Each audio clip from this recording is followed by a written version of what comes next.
السلام علیکم ورحمۃ اللہ وبرکاتہ۔ ڈیلی ون پیج کے شعبے سے آج کے پیج کا نمبر ہے 486۔ سورۃ الشورى، آیات ہیں 23 سے لے کر 31 تک۔ اعوذ باللہ من الشیطان الرجیم۔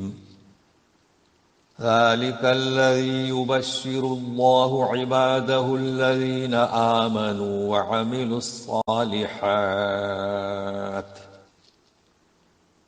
قل لا أسألكم عليه أجرا إلا المودة في القربى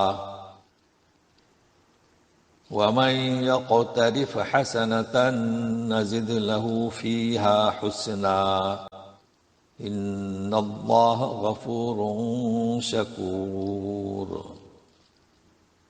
اس آیت میں مودہ کا لفظ آیا ہے اور ومن یقترف، تو ان کی تحقیق کرنا ہے۔ ذالک الذی، یہی وہ ہے، اس سے مراد کیا؟ یہی وہ ہے کامیابی، روضات الجنات، بہشتوں والے باغ، بہشتوں کے باغ، جنتوں کے باغ۔ تو یہ جو کامیابی مومنین کے ساتھ، تو یہی وہ ہے کامیابی جس کی اللہ تعالیٰ بشارت دیتا ہے اپنے ان بندوں کو جو ایمان لائے اور سنت کے مطابق نیک عمل کیے۔ ظاہر ہے کہ ہر وہ عمل جو سنت کے مطابق ہو وہی قبول ہوتا ہے۔ تو اے رسول، آپ کہہ دیجئے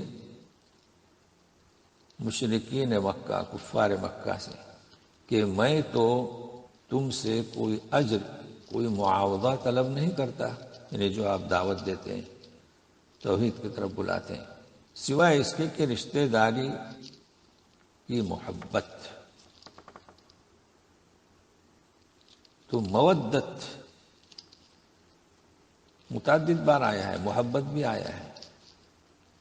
تو جیسے کہ دلی محبت، مطلب ہے کہ ایک رشتہ داری کا پاس رکھنا، یہی میں خیال کرتے ہوئے میں دعوت دیتا ہوں، اور تمہیں بھی رشتہ داری کا پاس، رشتہ داری کا خیال، رشتہ داری کی محبت کا خیال رکھنا چاہیے۔ مثال کے طور پر وہ باتوں سے بھی طعنہ دیتے تھے، الزام لگاتے تھے اور ایذا رسانی کی بھی کوشش کرتے تھے۔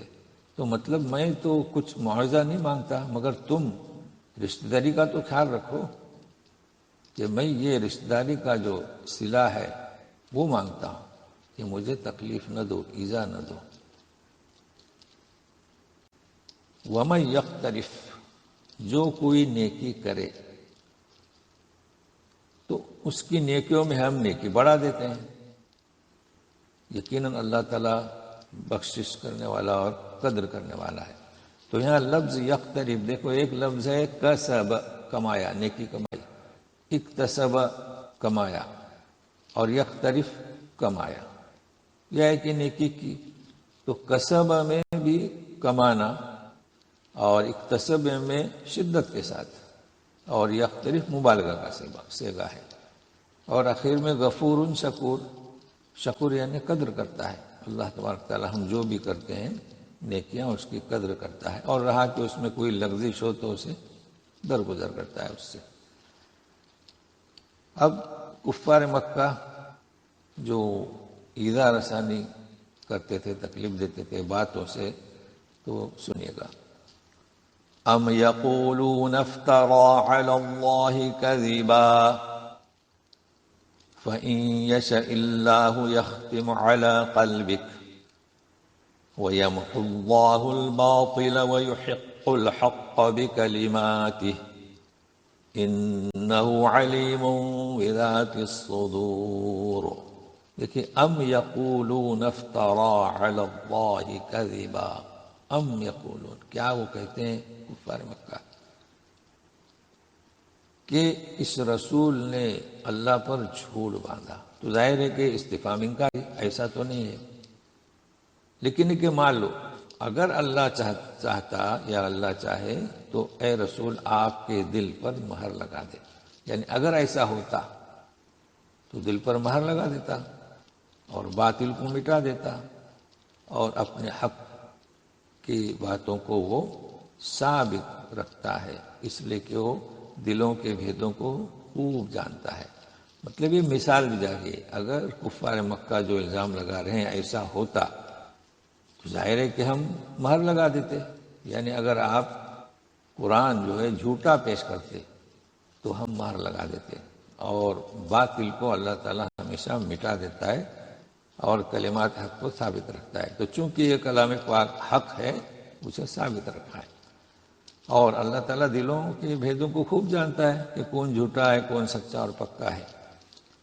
اب جب وہ ایذا رسانی کرتے تھے، رشتہ داری کا بھی خیال نہیں کرتے تھے، تو پھر بھی انہیں موقع دیا جا رہا ہے، تو ذکر ہے کہ رجوع توبہ۔ تو سنیے، وَهُوَ الَّذِي يَقْبَلُ التَّوْبَةَ عَنْ عِبَادِهِ وَيَعْفُو عَنِ السَّيِّئَاتِ وَيَعْلَمُ مَا تَفْعَلُونَ۔ وہی ہے جو توبہ قبول کرتا ہے اپنے بندوں سے اور برائیوں کو معاف بھی کرتا ہے، اور تم جو کچھ کرتے ہو اسے خوب جانتا ہے، لہذا رجوع کرنے کی ترغیب دی جا رہی ہے۔ اللہ تبارک تعالیٰ ہمیشہ موقع فراہم کرتے ہیں اور ترغیب دے رہے ہیں کہ رجوع کرو۔ وَيَسْتَجِيبُ الَّذِينَ آمَنُوا وَعَمِلُوا الصَّالِحَاتِ وَيَزِيدُهُم مِّن فَضْلِهِ وَالْكَافِرُونَ لَهُمْ عَذَابٌ شَدِيدٌ۔ وَيَسْتَجِيبُ سنتا ہے، اب جواب دیتا ہے، اس کا مطلب سنتا ہے، اس لیے بعضوں نے ترجمہ کیا ہے کہ سنتا ہے۔ کن کی سنتا ہے؟ جو ایمان والے ہیں اور سنت کے مطابق نیک عمل کرنے والے ہیں۔ بعضوں نے ترجمہ کیا ہے کہ جواب دیتا ہے یا کہ قبول کرتا ہے، گنجائش ہے۔ اس کے ساتھ ساتھ مزید اپنے فضل کو بڑھا دیتا ہے۔ یہ مومنین کے تعلق سے کہا جا رہا ہے۔ اب رہے کافر جو الزام تراشی سے کام لے رہے ہیں اور کفر کی روش اختیار کیے ہوئے، ان کے لیے سخت عذاب۔ وَلَوْ بَسَطَ اللَّهُ الرِّزْقَ لِعِبَادِهِ لَبَغَوْا فِي الْأَرْضِ وَلَوْ بَسَطَ اللَّهُ الرِّزْقَ لِعِبَادِهِ لَبَغَوْا فِي الْأَرْضِ وَلَكِنْ يُنَزِّلُ بِقَدَرٍ مَّا يَشَاءُ إِنَّهُ بِعِبَادِهِ خَبِيرٌ بَصِيرٌ۔ اگر اللہ تبارک تعالیٰ رزق کو بسط یعنی کھول دیتا، زیادہ دیتا اپنے بندوں کو، تو کیا ہوتا؟ لبغوا فی الارض، بغاوت کرتے زمین میں، فساد کرتے، یعنی رزق کو اتنا وسیع کرتا، اتنا کھول دیتا کہ لوگوں کے پاس زیادہ حد سے تو کچھ کام نہیں، کھانا پینا تو موجود ہے، اب کیا کریں گے؟ شرارت، شرنگیزیاں، بغاوت، فساد۔ لہذا لیکن اللہ تعالیٰ اندازے کے مطابق جتنا چاہتا ہے نازل کرتا ہے، جی، تاکہ انسان مصروف رہے رزق کے حاصل کرنے میں، اس لیے کہ وہ اپنے بندوں سے خوب باخبر اور خوب دیکھنے والا ہے، خبر وہی رکھتا ہے، دیکھتا وہی ہے، لہذا اپنے علم اور حکمت کی بنیاد پر اندازے کے مطابق رزق کو نازل کرتا ہے۔ وَهُوَ الَّذِي يُنَزِّلُ الْغَيْثَ مِن بَعْدِ مَا قَنَطُوا وَيَنشُرُ رَحْمَتَهُ وَهُوَ الْوَلِيُّ الْحَمِيدُ۔ وہی ہے ذات جو بارش اتارتا ہے، غیث، بعد اس کے کہ لوگ مایوس ہو گئے، اور اپنی رحمت کو پھیلاتا ہے، اور وہی کارساز ہے، وہی تعریف کا مستحق ہے۔ اب یہاں پر دیکھیے، وَهُوَ الَّذِي يُنَزِّلُ الْغَيْثَ مِن بَعْدِ مَا قَنَطُوا وَيَنشُرُ رَحْمَتَهُ وَهُوَ الْوَلِيُّ الْحَمِيدُ۔ غیث کا ذکر ہے، ہم اس کا ترجمہ کرتے ہیں بارش، پانی، تو فرق ہے مطر میں اور غیث میں. یہ علوم قرآنی فروق اللغہ. تو آپ پورے کلام پاک میں غور کریں، مطر اور غیث. ہم ترجمہ کریں گے بارش جی. کہ مطر جو ہے مطلق مطر، اس میں دونوں پہلو ہیں. بارش برستی ہے تو ایک تو یہ ہے کہ وہ رحمت ثابت ہوتی ہے، سنجیدگی سے برستی ہے اور زمین ساری لہلہاتی ہے، ہریالی ہو جاتی ہے. لیکن ایک بارش بادلوں کی گرج، بجلی کی کڑک اور عذاب بن کر اترتی ہے تو لوگوں کو بہا دیتی ہے. یہ فرق اس میں مطر اور غیث کا. اور غیث ہم کہتے ہیں باران رحمت، اور رحمت ہی رحمت. چنانچہ احادیث میں جو لفظ ہے بارش کے لیے دعا، اس میں غیث کا لفظ ہے. غیث اب وہ سیگے کے ساتھ ہے تو اس فرق کو ملحوظ رکھیے گا. وَمِنْ آيَاتِهِ خَلْقُ السَّمَاوَاتِ وَالْأَرْضِ وَمَا بَثَّ فِيهِمَا مِنْ دَابَّةٍ وَهُوَ عَلَى جَمْعِهِمْ إِذَا يَشَاءُ قَدِيرٌ. اور اللہ کی نشانیوں میں سے ہے آسمان و زمین کا پیدا کرنا، اور ان دونوں میں جو پھیلے چلنے والے. تو دابہ زمین پر چلنے والے انسان اور جتنے بھی حیوانات جو چلتے ہیں، یہ مراد ہے سب پھیلے دونوں میں، تو اس کی نشانی میں سے ہے. تو جس طریقے سے پھیلے پوری دنیا میں، تو ان کے جمع کرنے پر وہ جب بھی چاہے وہ قدرت رکھتا ہے. وَمَا أَصَابَكُم مِّن مُّصِيبَةٍ فَبِمَا كَسَبَتْ أَيْدِيكُمْ وَيَعْفُو عَن كَثِيرٍ.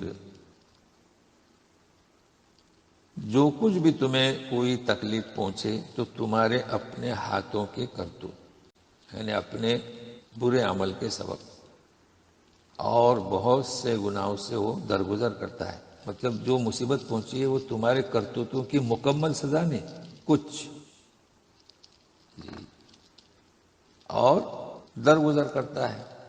ظاہر ہے کہ مومن کی شان تو اس سے نرالی ہے. حدیث میں بھی آتا ہے کہ مومن کو جو بھی تکلیف اور غم و ہم پہنچتا ہے، حتیٰ کہ اس کے پیر میں کانٹا بھی چبھتا ہے، تو اللہ تعالیٰ اس کی وجہ سے اس کے گناہ معاف فرما دیتا ہے. بخاری کی حدیث ہے. لیکن جب تکلیف پہنچتی ہے تو انسان کے اپنے عمل کی وجہ سے، اور وہ بھی سارے عمل پر گرفت نہیں ہوتی، کچھ کو درگزر کرتا ہے. وَمَا أَنتُم بِمُعْجِزِينَ فِي الْأَرْضِ وَمَا لَكُم مِّن دُونِ اللَّهِ مِن وَلِيٍّ وَلَا نَصِيرٍ. زمین میں تم ہرگز عاجز نہیں کر سکتے اللہ کو، اور تمہارے لیے سوائے اللہ کے نہ کوئی تمہارا حامی نہ کوئی مددگار. مطلب اگر کفر کی روش اختیار کی، فساد کرتے رہے، تو سنیے زمین میں بھی تم اللہ کو عاجز نہیں کر سکتے، بلکہ وہ جو چاہے گا وہی رونما ہوگا. اور پھر اللہ کے سوا تو تمہارے لیے کوئی تمہارا نہ حامی نہ مددگار. تو اس صفحے میں کچھ ہم نے فروق اللغہ بتلا دیے، تو امید ہے کہ جڑے رہیں گے. والسلام علیکم ورحمۃ اللہ وبرکاتہ.